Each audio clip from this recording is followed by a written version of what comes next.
पहला प्रश्न देखते हैं। पहला प्रश्न है, भारत के किस राज्य में सर्वाधिक कोयला भंडार है? छत्तीसगढ़, उड़ीसा, पश्चिम बंगाल, झारखंड।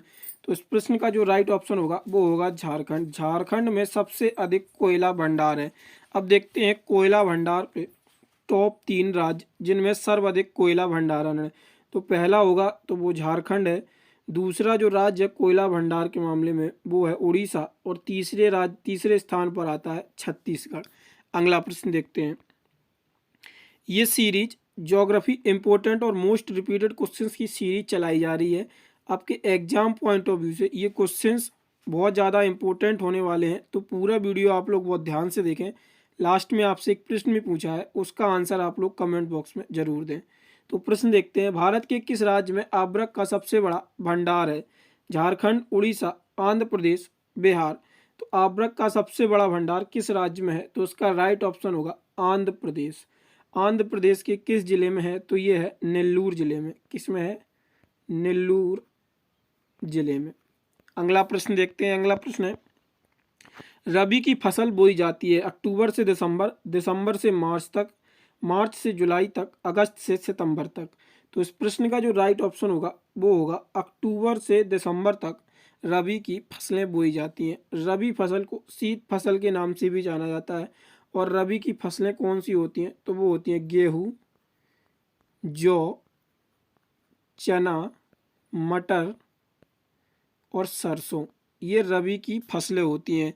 रबी फसल की जो कटाई है वो मार्च और अप्रैल में की जाती है। अगला प्रश्न देखते हैं। अगला प्रश्न है, कौन सी खरीफ फसल नहीं है? ज्वार, मक्का, मूंगफली, गेहूँ। तो इसमें से कौन सी खरीफ फसल नहीं है? तो इस प्रश्न का राइट ऑप्शन होगा गेहूँ। गेहूँ रबी की फसल है, खरीफ की फसल नहीं है। ज्वार, मक्का, मूंगफली ये तीनों खरीफ की फसलें हैं।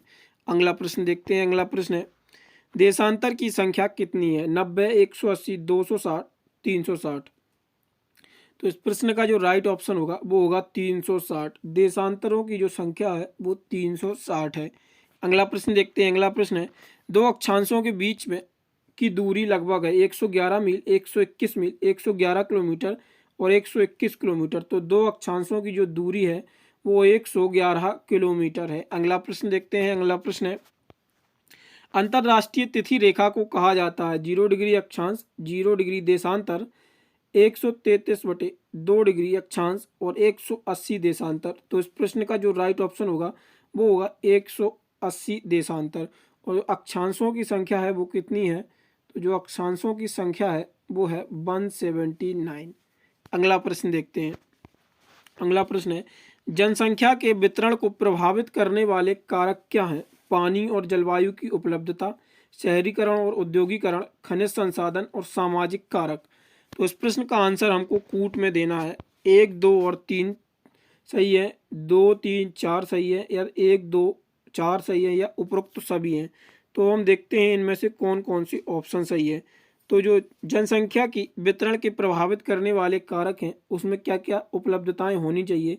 पानी और जलवायु की उपलब्धता ये भी होना चाहिए, शहरीकरण और औद्योगिकरण ये भी होना चाहिए, खनिज संसाधन भी, सामाजिक कारक। तो इस प्रश्न के जो चारों ऑप्शंस हैं वो चारों ही सही है।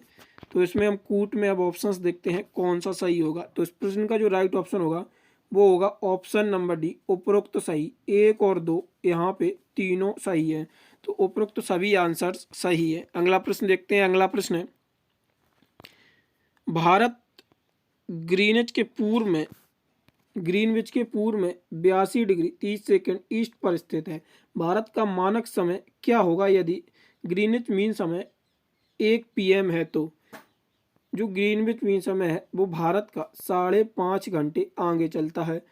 और अगर ग्रीनविच का टाइम 1 बजा है दोपहर का, तो भारत पे समय क्या होगा?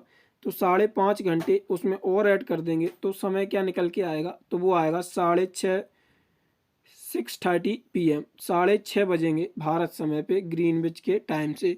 अगला प्रश्न देखते हैं। अगला प्रश्न है, बाबा बुदनगिरी पहाड़ियाँ निम्नलिखित में से किस राज्य में स्थित हैं? गुजरात, तमिलनाडु, केरल, कर्नाटक। तो इस प्रश्न का जो राइट ऑप्शन होगा वो है कर्नाटक। यहाँ पे पहले से ही दे रखा था, राज्य कर्नाटक में स्थित है। तो ये कर्नाटक राज्य होगा। बाबा बुदन गिरी की पहाड़ियाँ कर्नाटक में स्थित हैं और जो रत्नागिरी की पहाड़ियाँ हैं वो महाराष्ट्र में स्थित हैं। अगला प्रश्न देखते हैं। अगला प्रश्न है, इनमें से किसको जुड़वा खनिज के रूप में जाना जाता है? बॉक्साइट और जस्ता, सीसा और एडलाइट, बॉक्साइट और सीसा, सीसा और जस्ता। तो इस प्रश्न का राइट ऑप्शन होगा सीसा और जस्ता को जुड़वा खनिज के रूप में जाना जाता है। अगला प्रश्न देखते हैं। अगला प्रश्न है, भारत के निम्नलिखित में से किस राज्य के जनसंख्या घनत्व सर्वाधिक है? दिल्ली, पश्चिम बंगाल, केरल और उत्तर प्रदेश। यहाँ पे राज्य और यूटी दोनों को शामिल कर लेंगे। तो इस प्रश्न का जो राइट ऑप्शन होगा वो होगा दिल्ली। दिल्ली जो कि यूटी है, इसमें सबसे ज़्यादा जनसंख्या घनत्व है। दिल्ली का जो जनसंख्या घनत्व है वो है 11,320 किलोमीटर। और अगर पूरे भारत का जनसंख्या घनत्व देखा जाए ओवरऑल तो वो कितना है? तो वो है 382 किलोमीटर। और यहाँ पे और राज्यों की बात कर लेते हैं। बिहार का कितना होगा? तो बिहार का है 1106 किलोमीटर स्क्वायर। आंध्र प्रदेश का है 17 किलोमीटर स्क्वायर। और यूटी में सबसे कम किसका है? तो यूटी में सबसे कम होगा अंडमान एंड निकोबार का 46 किलोमीटर स्क्वायर। अगला प्रश्न देखते हैं। अगला प्रश्न है, भारत की पहली सूती मिल किस राज्य में स्थापित की गई थी? बंगाल, मुंबई, मद्रास और भोपाल। तो इस प्रश्न का जो राइट ऑप्शन होगा वो होगा option number B, Mumbai. Mumbai में पहली सूती मिल स्थापित की गई थी। और ये कब स्थापित की गई थी सूती वस्त्र की मिल? तो ये होगा 1818 में। अगला प्रश्न देखते हैं। अगला प्रश्न है, इनमें से भारत के कौन पूर्वी तट पे स्थित बंदरगाह है? कांडला, विशाखापट्टनम, करिकल, पुदुचेरी। तो इस प्रश्न का जो राइट ऑप्शन होगा वो होगा विशाखापट्टनम। ये पूर्वी तट का बंदरगाह है। विशाखापट्टनम जो कि आंध्र प्रदेश में ये बंदरगाह पड़ता है। अब देखते हैं कुछ महत्वपूर्ण बंदरगाह जो आपके एग्जाम में पूछे जाते हैं। तो पश्चिम बंगाल में कौन सा है? वेस्ट बंगाल में जो बंदरगाह है वो है हल्दिया। गोवा में कौन सा है? तो गोवा में है मुर्मगांव। गोवा में कौन सा है? तो गोवा में है मुर्मगांव। केरल में है, केरल में कौन सा है? केरल में है कोच्चि। कोच्चि बंदरगाह केरल में है। और पारादीप कहाँ, पारादीप बंदरगाह कहाँ पे है? तो पारादीप बंदरगाह कहाँ पे है? वो है उड़ीसा में। और चेलई बंदरगाह जो है, चेलई बंदरगाह जो है वो तमिलनाडु में स्थित है। ये थे कुछ इंपोर्टेंट बंदरगाह। अगला प्रश्न देखते हैं। अगला प्रश्न है, निम्न में से किस केंद्र शासित प्रदेश में सबसे कम जनसंख्या घनत्व है? जहाँ दमन और द्वीप, दादर और नगर हवेली, अंडमान एंड निकोबार और पुदुचेरी। तो इस प्रश्न का जो राइट ऑप्शन होगा वो होगा अंडमान एंड निकोबार। अभी मैंने आपको ऊपर वाले प्रश्न में बताया था जो सबसे कम केंद्र शासित प्रदेश में जनसंख्या घनत्व है वो है अंडमान एंड निकोबार में। इसका कितना है? तो ये है 46 किलोमीटर स्क्वायर। अगला प्रश्न देखते हैं। अगला प्रश्न है, भारत में जूट का पहला कारखाना कहाँ स्थापित किया गया था? कटक उड़ीसा, ओंगोल आंध्र प्रदेश, रिसड़ा पश्चिम बंगाल, रायगढ़ छत्तीसगढ़। तो इस प्रश्न का राइट ऑप्शन होगा रिसड़ा पश्चिम बंगाल में ये सबसे पहला जूट का कारखाना स्थापित किया गया था। ये कब किया गया था? तो ये 1855 में इसको स्थापित किया गया था। और सूती वस्त्र का कारखाना कब स्थापित किया गया था? तो वो 1818 में सूती वस्त्र का कारखाना स्थित किया गया था। अगला प्रश्न देखते हैं, क्षेत्रफल की दृष्टि से उत्तर प्रदेश का भारत के राज्यों में कौन सा स्थान है? चौथा, पांचवा, दूसरा, तीसरा। तो यहाँ पे हम पहले जनसंख्या की, क्षेत्रफल की दृष्टि से राज्य देख लेते हैं, इसके बाद इस क्वेश्चन को सॉल्व करेंगे। तो क्षेत्रफल की दृष्टि से भारत के हम टॉप 5 राज्य देखते हैं। तो पहले स्थान पर आता है राजस्थान, दूसरे पर आता है मध्य प्रदेश, तीसरे पर आता है महाराष्ट्र, चौथे पर आता है उत्तर प्रदेश और पांचवे पर आता है गुजरात। और सबसे कम क्षेत्रफल की दृष्टि से तो वो है गोवा। तो अब इस प्रश्न को देखते हैं, क्षेत्रफल की दृष्टि से उत्तर प्रदेश का भारत में कौन सा स्थान है? तो पहले स्थान पर राजस्थान आता है, दूसरे स्थान पर मध्य प्रदेश, तीसरे स्थान पर महाराष्ट्र, चौथे स्थान पर यूपी। तो इस प्रश्न का जो राइट ऑप्शन होगा वो होगा चौथे स्थान पर, चौथा स्थान। और अब देखते हैं जनसंख्या की दृष्टि से भारत के राज्य। तो जनसंख्या की दृष्टि से देखा जाए तो पहले स्थान पर उत्तर प्रदेश आता है, दूसरे स्थान पर महाराष्ट्र आता है, तीसरे स्थान पर है बिहार और चौथे स्थान पर आता है पश्चिम बंगाल, पांचवें स्थान पर आता है आंध्र प्रदेश और सबसे कम जनसंख्या किस राज्य में है तो वो है सिक्किम। अगला प्रश्न देखते हैं। अब अगला प्रश्न है भारत में किस राज्य का उच्चतम लिंग अनुपात है? दमन और दीव, पुदुचेरी, केरला, कर्नाटक। तो उच्चतम लिंग अनुपात किस राज्य का है तो वो राइट ऑप्शन होगा केरल। केरल का जो लिंग अनुपात है वो 1084 है। 1000 पुरुषों पर 1084 महिलाएं हैं। और सबसे कम जो लिंग अनुपात है वो किस राज्य का है तो वो होगा 879। 879 किसका है? ये हरियाणा का ये सबसे कम लिंग अनुपात है। और अगर ओवरऑल इंडिया की बात की जाए तो ओवरऑल इंडिया का जो सेक्स रेशियो है वो है 943। 943 ये ओवरऑल इंडिया का है। और अगर यूटी की बात करें तो यूटी में सबसे ज़्यादा सेक्स रेशियो किसका है तो वो है पुदुचेरी का। क्या है? पुदुचेरी का। पुदुचेरी में 1000 पुरुषों पर 1037 महिलाएं हैं। और सबसे कम है यूटी में तो वो है दमन का। दमन का ये कितना है? 618। अगला प्रश्न देखते हैं। अगला प्रश्न है डेन्यू नदी का उद्गम किस देश में है? Hungary, Germany, Romania, Austria. तो जो डेन्यू नदी का उद्गम है वो जर्मनी से होता है। अगला प्रश्न देखते हैं। अगला प्रश्न है क्षेत्रफल के आधार पर सबसे बड़ा महाद्वीप निम्न में से कौन सा है? उत्तरी अमेरिका, दक्षिणी अमेरिका, एशिया और अफ्रीका। तो क्षेत्रफल के आधार पर सबसे बड़ा महाद्वीप कौन सा है? एशिया।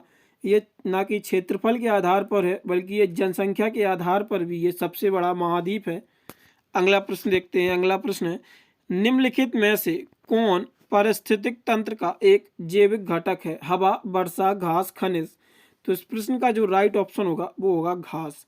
घास एक पारिस्थितिक तंत्र का जैविक घटक है। अगला प्रश्न देखते हैं। अगला प्रश्न है कर्क रेखा और मकर रेखा के बीच का क्षेत्र क्या कहलाता है? तोषण क्षेत्र, उन्नत क्षेत्र, उष्णकटिबंधीय क्षेत्र और इनमें से कोई नहीं।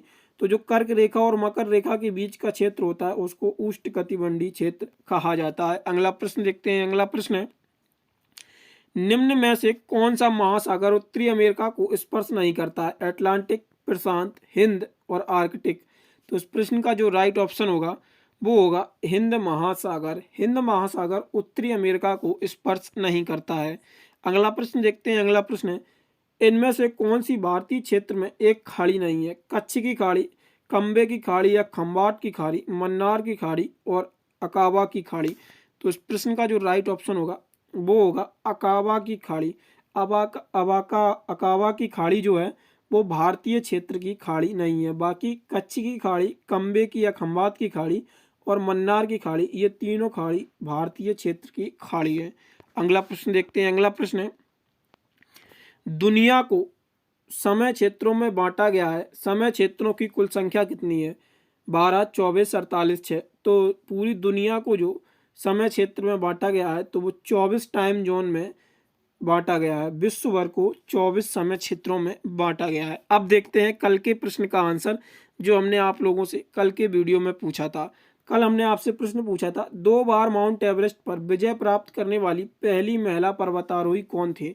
तो ऑप्शन थे बछेंद्री पाल, चंद्रप्रभा एतवाल, जया छेत्री, संतोष यादव। तो 2 बार माउंट एवरेस्ट पर विजय प्राप्त करने वाली महिला पर्वतारोही कौन थी? तो वो थी संतोष यादव। तो कल के प्रश्न का आंसर था option number D, Santosh Yadav. अब देखते हैं आज का प्रश्न आप लोगों के लिए। तो आज का प्रश्न है कर्क रेखा भारत के किस राज्य से होकर नहीं गुजरती है? मिजोरम, गुजरात, त्रिपुरा, महाराष्ट्र। तो इस प्रश्न का आंसर आप लोगों को कमेंट बॉक्स में देना है। आप लोगों को इस प्रश्न से जितनी भी जानकारी पता हो आप सब लोग कमेंट बॉक्स में उसको पूरा लिखा करें।